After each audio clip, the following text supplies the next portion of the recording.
Bonjour à tous et à toutes, bienvenue sur The Weekend Spot. Aujourd'hui, j'ai l'immense plaisir de te parler de l'actualité sportive ayant opposé Manchester United à Norwich City. Aujourd'hui, nous avons comme assisté à un très beau match de Manchester United en première période notamment. Parce qu'en première période, ils ont comme su marquer 2 buts d'avance, pour être précis, grâce à Ronaldo. Il a su inscrire les 2 buts qui permettaient de donner l'avantage à United en première mi-temps.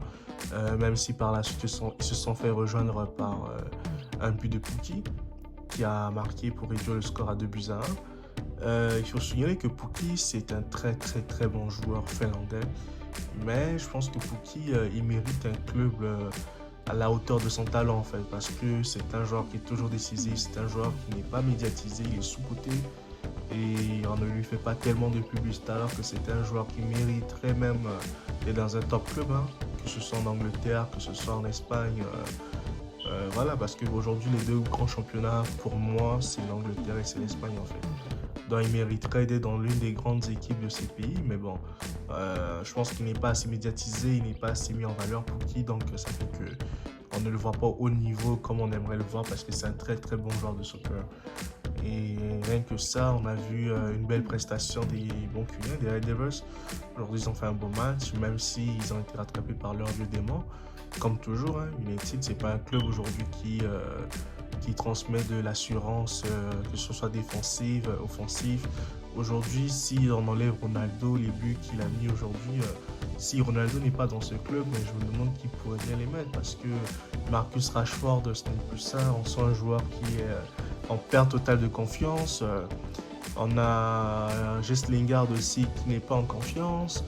On a Jadon Sancho qui lui aussi n'est pas du tout en forme. On ne sait pas qu'est-ce qui s'est passé depuis qu'il a rejoint United. Qu'est-ce qu'il a eu? Est-ce qu'il y a eu comme un quoi? Qu'est-ce que c'est quoi? C'est quoi? Est-ce que c'est le prix? Est-ce que c'est la pression? Jadon Sancho aujourd'hui n'est plus que l'ombre de lui-même, de ce qu'il est à Dortmund, et c'est triste de pouvoir faire ce genre de constat. Et aujourd'hui, quel que soit le joueur qu'on met à United aujourd'hui en attaque, même Edinson Cavani, il est porté disparu, on ne le voit même pas. On va nous dire qu'il est blessé, mais 2 fois il n'est pas blessé du tout. C'est juste que peut-être les choix de l'entraîneur, les choix de l'équipe, il n'y a pas une symbiose collective et tout, donc ça fait que ces joueurs ne sont pas en pointe, ils ne sont pas liés. Et c'est juste terrible pour un grand club comme Manchester United, dont on connaît l'histoire, on connaît le passé. Et je pense que United, avec la venue de Erik ten Hag, si vraiment il signe à United, j'espère qu'il va comme changer l'équipe, il va comme vendre certains joueurs pour recruter à des postes importants pour United en fait, parce que c'est ce qui manque à Manchester en fait, et c'est terrible, c'est terrible, c'est terrible. Et aujourd'hui, s'il n'y avait pas comme Ronaldo pour inscrire ce hat-trick là, United aurait encore peut-être perdu 2-0 aujourd'hui, ou même faire un 2-1, ou bien même perdre ce match. Et c'est là où on voit l'importance de Ronaldo. Oui, Ronaldo, il n'est pas exemplaire. Oui, Ronaldo n'a pas ce qu'on va dire quoi. On va dire n'a pas cet état d'esprit de fair play, parce que c'est un joueur, un compétiteur. Il aime tout le temps gagner. Il pense qu'à la gagne, il pense qu'à la victoire et tout. Il est obsédé par la victoire. C'est vrai, je peux comprendre ça, mais en dehors de ça, quand il fait des choses bizarres, des choses répréhensibles, par exemple, ce qu'il a fait récemment, le week-end passé après la défaite à Everton, je pense qu'il sous-estimait tellement Everton. Pour lui, perdre contre Everton était un accident, tellement que peut-être il était vraiment frustré. Puis à sa sortie, là, comme j'étais fan de ce petit enfant, et c'est pas bon, ce sont des choses condamnables de la part de Ronaldo. Mais quand Ronaldo redevient professionnel, quand Ronaldo redevient celui qu'il est, le joueur capable à lui-même, à lui seul de faire gagner son équipe, ben, on voit ce que ça donne. Comme aujourd'hui, ils étaient dans la difficulté, parce qu'à 2 buts partout, ce n'était plus le même match. Mais il a fallu qu'il enfile son costume de sauveur pour pouvoir inscrire un nouveau triplé et pouvoir permettre à son équipe de gagner ce match en fait. Et c'est tout à l'honneur de Ronaldo. Et grâce à lui, aujourd'hui, au moins, United va bien dormir. Ils vont quand même se reposer, essayer un peu de soigner leur plaie. Donc c'est ça.